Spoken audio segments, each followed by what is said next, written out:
Pasensyahan mo na, ito lang kaya ko iregalo para sa'yo. Kasi alam mo na, hindi naman ako mayaman. Pero alam ko naman na-appreciate mo tayo, diba? Love you, para sa ito. Yeah. Pagbigyan mo ako na kantahan na lang kita kasi hindi kita mapuntahan. Eh kasi ang layo ng Amerika dyan sa Japan. Simple lang regalo ko, sana wag mo kong tadyakan. Alam mo na ang mga dapat mong malaman kung ba't ito lang regalo. Kasi di ako mayaman pero tinanggap mo ko kahit di mo ko kaedaran. Mahal ko ay ikaw, ikaw mahal ko baliktaran. Ko pa na isinulat para maintindihan mo na pag sagro nagmahal ay talagang matindihan. Alam mo yan, dama mo yan, di na kailangan patunayan. Kung hindi mo madama ang puso mo ay batungayan. Pero alam ko na mahal mo ko at kapalaran natin dalawa magsama na sa iisang tahanan. Pero bago Life versus Trip Lamang. Yo. Kailangan tagabi ko di na pwede talaga ibalik pa ating mga nakaraan. Lumuhod man ako, umiyak man ako, wala na ko alam na paraan upang ikaw ay sa'kin ibigay. Muling ilagay dito sa aking harapan, di mapalagay dahil sa aking kamay biglang tinangay lahat ng karapatan na ikaw ay aking laging inaalagaan na minamahal at binabantayan.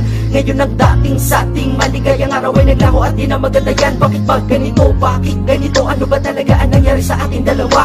Dati masaya na nag-iibig ang bigla nag-iwalay at di nga nila maibabalik ba ang dating kanila at sobrang nakakasakit. Kahit ganito gusto ko na malaman mo hanggang ngayon ay hindi ka tinatagal dito sa puso ko. Ito pagkat alam ng aking puso at naman niya ikaw lang ang tunay niyang minamahal. At hindi kita kaya palitan dahil hindi ko kaya magmahal na iba sa iba. Wala mapapala basta palagi mo ito natandaan na ikaw pa rin mahal ko. Kahit hindi naman pwede patuloy ako naaasa sa wala.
Kahit sa litrato lang kita nakita at sa chat lang kita